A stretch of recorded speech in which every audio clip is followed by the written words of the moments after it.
श्री महाप्रज्ञ गुरुवे नमः।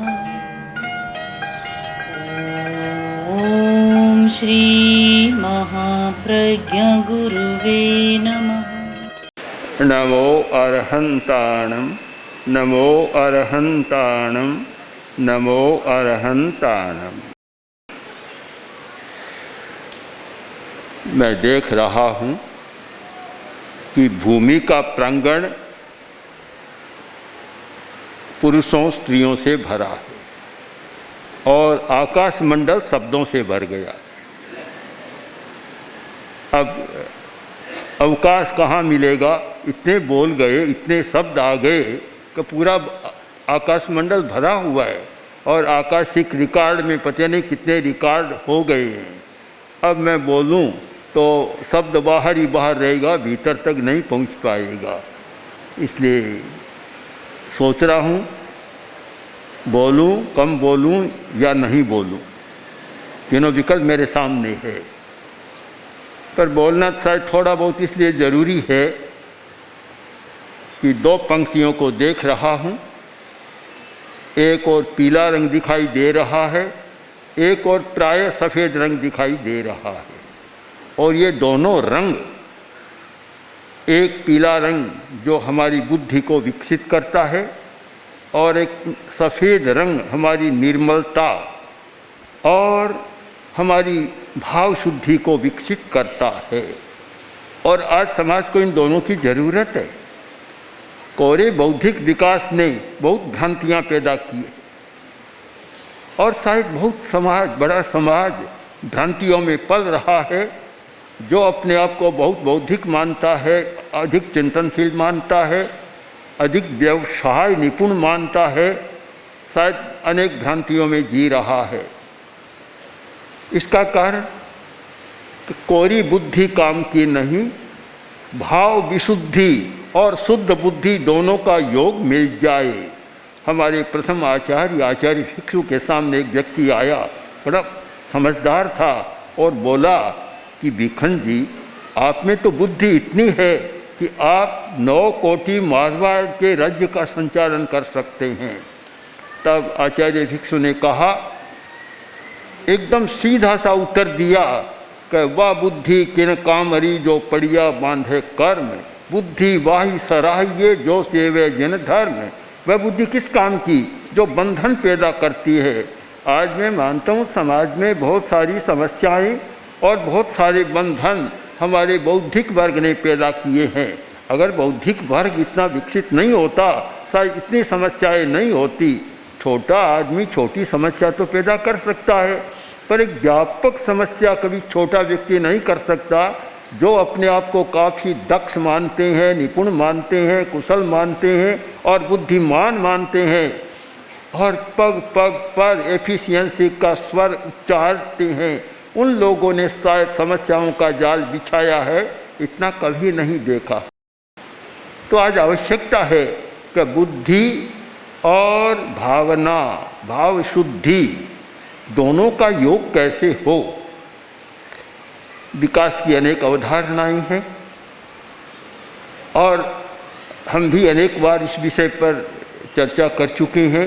बड़ी बड़ी गोष्ठियां भी हुई है विकास की अवधारणा पर, होने वाली भी है। पर मुझे लगता है कि भाव तंत्र का परिष्कार किए बिना विकास की अवधारणा को समग्रता नहीं दी जा सकती।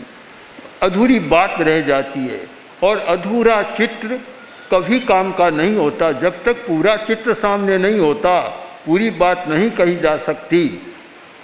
कन्फ्यूशियस के सामने एक प्रश्न आया था कि आपका घोड़ा खो गया, आप क्या अनुभव कर रहे हैं? उन्होंने उत्तर दिया कि पूरा चित्र मेरे सामने नहीं। फिर प्रश्न आया कि युद्ध हो रहा है और उसमें भाग लेना है, आपका पुत्र भी जवान पुत्र जाएगा, आपको क्या लग रहा है? बोले पूरा चित्र मेरे सामने नहीं है। जब तक पूरा चित्र सामने न हो तब तक पूरी बात कभी कही नहीं जा सकती। अधूरा चित्र, अधूरी बात हमेशा समस्या पैदा करती है। हमें भी विकास के बारे में सोचना है। मैंने सुना कि महिला मंडल ने बहुत विकास किया है। अच्छी बात है, विकास होना चाहिए। विकास किससे बना है? अगर हम विकास शब्द पर विचार करें और उसके मूल खोज रूट कारण पर विचार करें तो विकास का अर्थ क्या है? जम्भाई लेना, बस इतना सा। संस्कृत धातु से बना है विकास, यानी जम्भाई लेना। जब आदमी जम्भाई लेता है तो मुंह खुला होता है, विकास होता है। वह हमारा विकास बन गया। इसका मतलब है विकास का अर्थ है खुलापन, बंधन को तोड़ना, समस्याओं से मुक्त होना, उसका नाम है विकास। हम समस्याओं से मुक्ति पा सके, पर ऐसा तो न हो कि एक समस्या से मुक्ति पाएं और दो नई समस्याएं पैदा कर लें। एलोपैथी दवा की तरह न हो कि एक बीमारी को मिटाए और रिएक्शन ऐसा हो कि 10 नई बीमारियां, समस्याएं पैदा कर दे। ऐसा तो नहीं होना चाहिए। विकास वह है, आयुर्वेद का एक सिद्धांत है कि यो व्याधिम समयति न नवाम उत्पादयति। औषध वह है जो व्याधि को दूर करे और नई बीमारी पैदा न करे। हमें चिंतन करना है, वर्तमान परिप्रेक्ष्य में करना है। महिला मंडल ने विकास किया है, पर सोचना है कि वर्तमान की जो आंधी है, वर्तमान का जो चिंतन है और वर्तमान का जो एक वेग आ रहा है, सारे दिन कुछ चलता है। कितने महिलाओं को, कन्याओं को बचा सके, इस दिशा में चिंतन होना जरूरी है।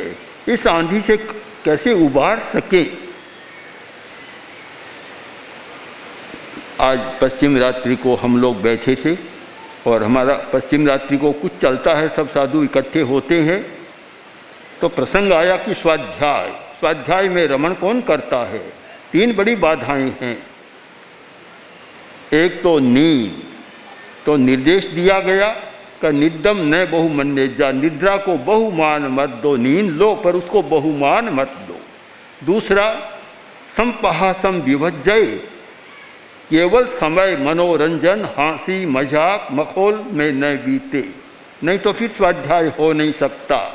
तीसरी बात ज़्यादा महत्वपूर्ण है कि मीहो कहा हिम न रमे, मिथे कथा यानी काम कथा।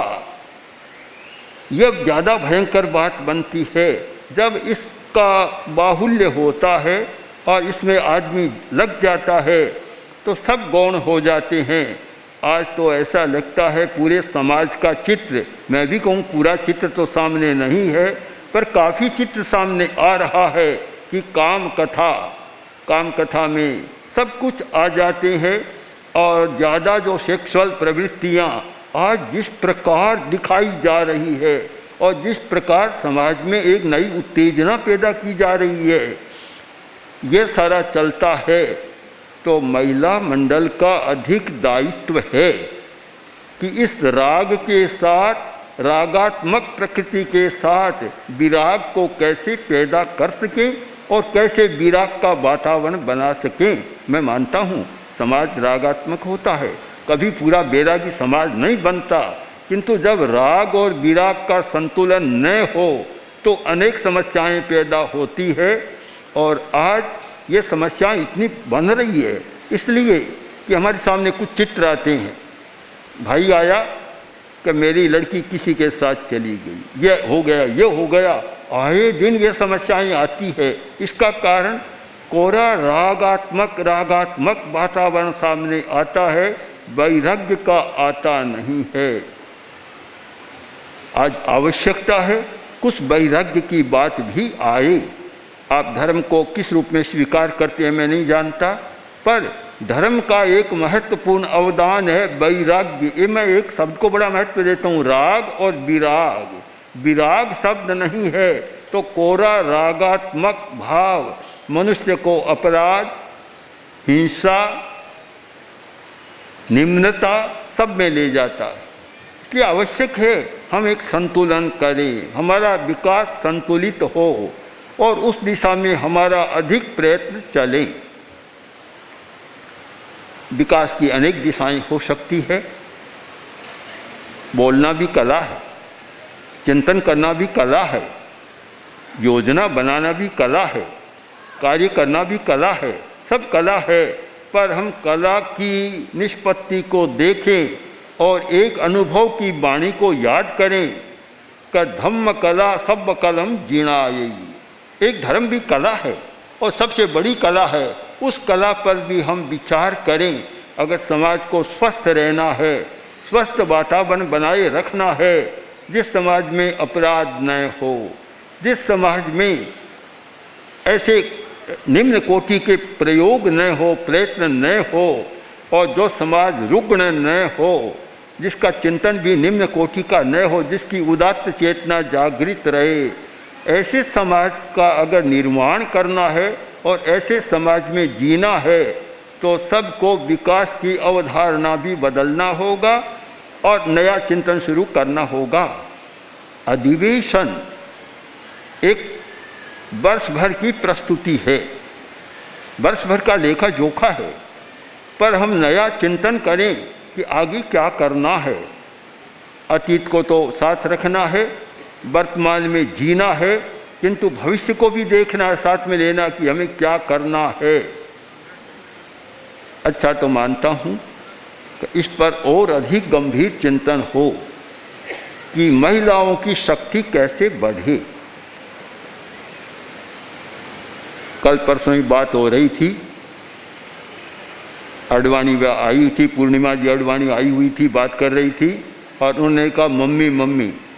मैंने कहा मम्मी सब तो अच्छा भी नहीं लगता। वे भी विरोध में थी इसके। वे बता रही थी कि किस प्रकार मम्मी का प्रयोग होता है और उन्होंने मिस्र की मम्मियों को भी याद कर लिया उस संदर्भ में। एक इतना अच्छा हमारा पवित्र शब्द था माता और माँ, किंतु सारा बदल गया, व्यवहार बदल गया। और आप निश्चित माने कि शब्दों का हमारे मन पर बहुत प्रभाव होता है। आदमी जो भाषा बोलता है, जिस प्रकार का उच्चारण करता है, वह हमारे भाव तंत्र को छूता है और हमारे भाव को भी प्रभावित कर देता है। हम शब्दों पर विचार करें, भाषा पर विचार करें, व्यवहार पर विचार करें और व्यवहार पर विचार कर और एक विकास की नई कल्पना समाज के सामने प्रस्तुत करें। विकास के बारे में और भी हमारा चिंतन होने वाला है, किंतु चाहे तो महिला मंडल हो, युवक परिषदें हो, जो हमारे सक्रिय संगठन है काम करने वाले, इन सब को सोचना है कि आखिर क्या हम प्रस्तुत करें। जो हो रहा है, सेवा का काम चलता है, समाज के लिए बहुत अच्छी बात मानी जाती है। और भी कुछ काम चलते हैं, अच्छी बात है। और अनेक महिलाएं तैयार हुई हैं, अच्छी वक्ता बनी है, लेखक भी बनी है, भाषा का भी परिष्कार हुआ है और चिंतन भी बढ़ा है। किंतु चिंतन के साथ साथ एक समाज, महिला समाज को नया रूप दिया जाए, इसकी आज अपेक्षा है।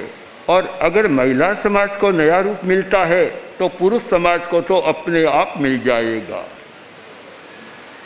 कारण है, कहते तो हैं कि महिलाएं अनुकरण ज़्यादा करती है, पर मुझे लगता है कि शायद पुरुष ज़्यादा महिलाओं का अनुकरण करते हैं। एक बार पुराने ज़माने की बात है, 2500 वर्ष पहले की, भगवान महावीर के समय की बात है।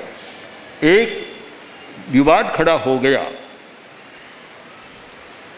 विवाद, मंत्री बोला महाराज आपने जो ये आदेश दिया है ये आपका नहीं है, ये महारानी के कारण आपने दिया है। अब भला राजा कैसे स्वीकार करता? बोला नहीं नहीं, मैं स्त्रियों के पीछे नहीं चलता हूँ, मेरा अपना स्वतंत्र चिंतन है। बोले महाराज कितना ही हो, आखिर पुरुष तो स्त्रियों के पीछे चलते ही हैं, अपनी नई बात क्या है? बोला मैं नहीं करता। एक विवाद हो गया। तब राजा आवेश में आकर बोला तुम इस बात को प्रमाणित करो तो मानूंगा, नहीं तो तुम्हें दंड होगा। बोला प्रमाणित कर दूंगा। अवधि हो गई, 2 सप्ताह की पूरी तैयारी हो गई और मंत्री ने राजा की घोषणा करा दी कि आज कोई भी नागरिक शाम के समय 4 बजे के बाद शहर में नहीं रहेगा, सब पुरुष बाहर आ जाएं। नगर के बाहर 2 खेमे बना दिए और यह भी घोषणा साथ में कि जो महिलाओं के कहे में चलते हैं वे पूरब के खेमे में जाएंगे और जो स्वतंत्र चलते हैं वे पश्चिम के खेमे में जाएंगे। घोषणा हो गई, समय हुआ, राजा भी पहुंचा, मंत्री भी पहुंचा, सब आ गए। सांझ का समय, पुरुष आने शुरू हुए, देखे तो पश्चिम का खेमा तो भर रहा है, पूर्व का खाली पड़ा। तब राजा थोड़ा खिन्न हुआ और बोला कि मेरी बात झूठ हो रही है, मंत्री की बात सच हो रही है।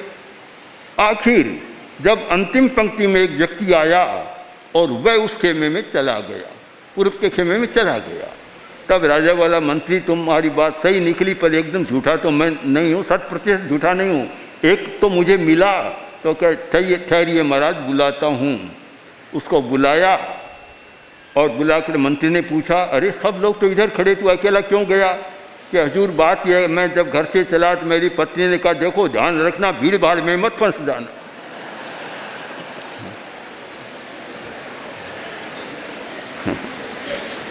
जब ये मानसिकता होती है, हम सच्चाई को मानकर चले तो एक अधिक जिम्मेवारी परिवार की सारी महिलाओं पर आती है। और सच्चाई को झुठलाना भी नहीं चाहिए, अस्वीकार भी नहीं करना चाहिए। उन पर एक जिम्मेवारी है, उस दायित्व बोध करना और उस दायित्व बोध के लिए एक गहन चिंतन करना और गहन पथ को अपनाना, यह बहुत आवश्यक लगता है। मैं क्या अनेक लोगों ने प्रशंसा की, विकास की प्रशंसा कर सकता हूँ, अच्छी बात है। यह तो गुणानुराग है कि प्रशंसा करनी चाहिए, प्रोत्साहन भी देना चाहिए, गुणानुराग है। पर आचार्य तुलसी की बात को मैं सामने रखता हूँ। आचार्यवर बहुत बार कहते थे कि प्रशंसा भी अधिक नहीं करनी चाहिए। प्रशंसा भी एक ब्रेक लगती है, एक अवरोध है। प्रशंसा बिल्कुल होता है। कलाकार मूर्ति बना रहा था, युवक बहुत होशियार था और इतना दक्ष हो गया कि सब प्रशंसा करते, पर पिता कभी प्रशंसा नहीं करता। बढ़िया से बढ़िया राज दरबार में मूर्तियां प्रस्तुत की, राजा ने प्रशंसा की, सब ने प्रशंसा की, पर उसने नहीं की। तब पिता के पास जाकर बोला, पिताजी ये बात मेरे समझ में नहीं आ रही है, और सब तो मेरी प्रशंसा कर रहे हैं और आप 2 शब्द भी नहीं बोले। पिता ने कहा, यही चाहता है, अच्छा कल मैं तेरी प्रशंसा कर दूंगा। राज्यसभा में कल प्रशंसा कर दी और बोला अब ब्रेक, अवरोध हो गया, अब इससे आगे विकास नहीं कर पाएंगे।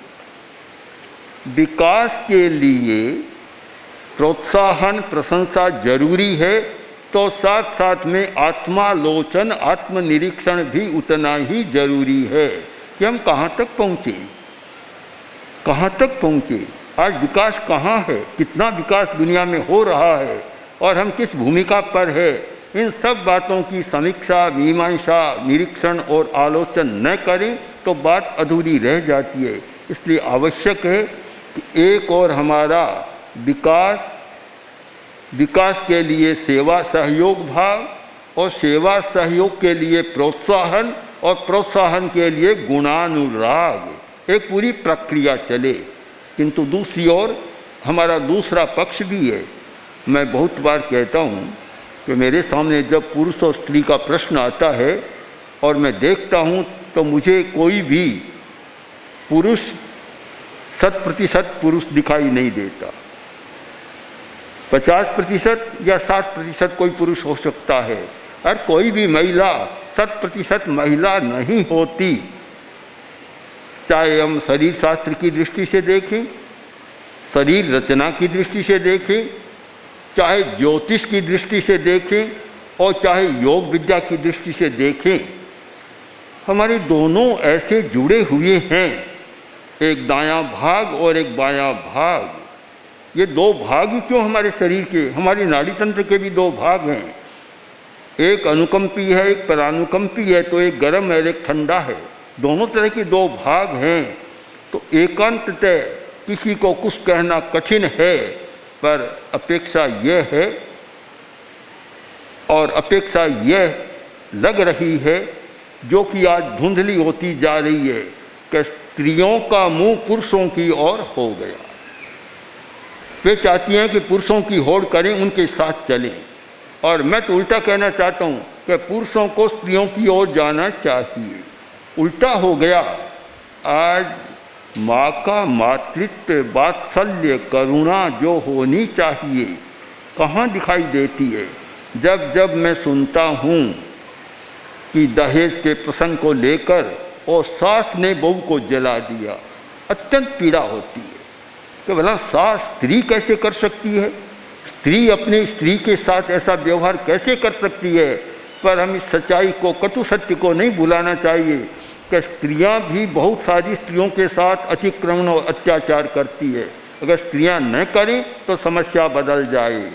तो ये सोचना है कि पुरुषों की बराबरी करने की बात कभी न सोचना कि हम पुरुषों के साथ साथ चले। आज ये कहावत सी हो गई, कब हमें कंधे से कंधा मिलाकर चलना है। मैं सोचता हूँ कंधा छोटा रखो, मिलाओ मत, अभी थोड़ी पीछे चलो, पुरुषों के पीछे चलो और देखो पुरुष कैसे चल रहे हैं, उनके पद चिन्हों को देखो और फिर उन पद चिन्हों को सुधारने का प्रयत्न करो, न कि बराबर चलो। अगर बराबर चलोगी तो अनैतिकता और आ जाएगी। पुरुष तो आज माहिर है इस बात में, अप्रामाणिकता में, झूठ बोलने में, दगा धोखा देने में माहिर हैं, और साथ साथ चलोगी तो वे और संक्रांत तुम्हारे भीतर बीमारियां हो जाएगी। इसलिए अपना स्वतंत्र अस्तित्व का अनुभव करो, स्वतंत्र चलो और इस होड़ में न चलो। तो ये अधिवेशन एक नई दिशा के लिए होना चाहिए, नई दिशा, नई दृष्टि बने और हम कुछ नई बात सोच सकें। ये तो मुझे कहने की ज़रूरत नहीं कि जब आचार्यवर ने प्रयत्न शुरू किया था, आचार्य तुलसी ने जब प्रयत्न शुरू किया, उस समय की दशा और आज की दशा देखता हूँ। उस समय की दशा तो ये आचार्यवर कहते थे, एक समय यह था कि हमारे सामने एक साध्वी भी कोई हिंदी में बोलने वाली नहीं थी, तो स्त्रियों की बात तो छोड़ दो बल्कि, उनकी तो बात ही कहाँ है। किंतु आचार्यवर ने एक दृष्टि दी, एक दर्शन दिया, एक प्रयत्न शुरू किया। आज सारी बदली हुई स्थिति देखता हूँ कि कितना परिवर्तन आया है, पर परिवर्तन को सीमा माने तो बस ब्रेक लग जाएगा, सीमा न माने आगे तो बहुत बाकी है। अभी चले हैं आधा किलोमीटर, चलना अभी 100 किलोमीटर बाकी है, गांव बहुत दूर है। तो अभी इसको न माने और नया चिंतन करें। और इस कार्य में साध्वी प्रमुखा का भी बड़ा योग है कि जिन्होंने निरंतर इस दिशा में चिंतन और प्रयत्न करती रही है, और हमारी साध्वियों का भी इनके साथ में योग है। सबका योग मिलकर और सारा काम हो रहा है। और आज तेरा पंथ महिला मंडल एक नक्शे पर आ गया है। किंतु नक्शे पर आया, अभी तो कितना करना है, इतना अगर सीमा मान लो कि बस बहुत हो गया। मैंने अभी 2-4 दिन पहले हमारी समणियों से कहा कि एमए तो बहुत कर चुकी, एमए कर लिया और मान लिया हम पढ़ गई तो सबसे बड़ी भयंकर भूल होगी। एमए तो प्रारंभ होता भी, पढ़ना तो सारा बाकी पड़ा है। तो आप भी माने, अभी मानचित्र पर आ गई, प्रवेश हो गया, प्रारंभ हो गया, अभी चलना तो बहुत दूर है। इसलिए चलने की हमारी गति सही हो और उस दिशा में युवाचार्य, साधु, साध्वियाँ, सबका मार्गदर्शन आपको मिलता रहता है। और हमारे जागरूक कार्यकर्ता है, सहयोगी, उनका भी मिलता रहता है। और आप स्वयं भी सोचते हैं तो धीरे धीरे एक ऐसी पद्धति का निर्माण करें। और इस बार और ध्यान देना है, आचार्य भिक्षु की निर्वाण द्विशताब्दी हमारे सामने है। इसमें महिला मंडल क्या करे, यह प्रश्न हमने उपस्थित कर दिया था, हमारी गोष्ठी में भी चला था। साध्वी प्रमुखा ने ये प्रश्न रखा भी था, भाइयों ने भी रखा था। अभी प्रश्न का उत्तर हम नहीं दे पा रहे हैं, हमें और चिंतन करना है। पर यह एक खास वर्ष, चुनौती भरा वर्ष हमारे सामने आ रहा है। इस वर्ष में क्या करना, और अधिक चिंतन के बाद एक ऐसा कार्यक्रम निर्धारित करें कि आज का आपका अधिवेशन और उस निर्वाण शताब्दी के अवसर पर होने वाला अधिवेशन ऐसा लगे कि कोई छलांग लगी है, तो मैं मानता हूँ कि वह कार्य और अधिक सफल होगा। तो सब लोगों को चिंतन करना है। और प्रसंग बस भाइयों को भी बता दूं कि 20 शताब्दी पर महासभा के अध्यक्ष भी यहाँ हैं, सभा के लोग भी बहुत सारे हैं और युवक परिषद के भी हैं और पूरा समाज है। सबको क्या करना है, हम लोग कितनी बार साथ में बैठते हैं, प्रवचन के बाद सब हम बैठते हैं और इसी चिंतन में लगे हुए हैं। काफ़ी दिन हो गए, हमारी 10 गोष्ठियाँ हो गई। तो इस वर्ष में, अगले वर्ष में जो शुरू हो गया अब भाद्र शुक्ला त्रयोदशी से, और अगले भाद्र शुक्ला त्रयोदशी तक हमें क्या क्या करना, कोई नया काम क्या करना, पुराने को नया बनाना या नए को पुराना बनाना, ये दोनों पक्ष हमारे सामने है। हम क्या करें, सब लोग चिंतन करें और चिंतन के साथ, आत्मविश्वास के साथ कोई नई दिशा को हम खोज सकें। तो मैं मानता हूँ कि यह अधिवेशन जो एक प्रेरणा के लिए होता है और वह प्रेरक तत्व हमारा बढ़ता रहे और प्रेरणा की स्फुलिंग चारों ओर हमारे घूमते रहे, तो अवश्य ही कोई नया प्रकाश हमें मिलेगा और उस नए प्रकाश के माध्यम से हम कोई नई दिशा खोज सकेंगे और हमारा नई दिशा में प्रस्थान हो सकेगा। ओम हर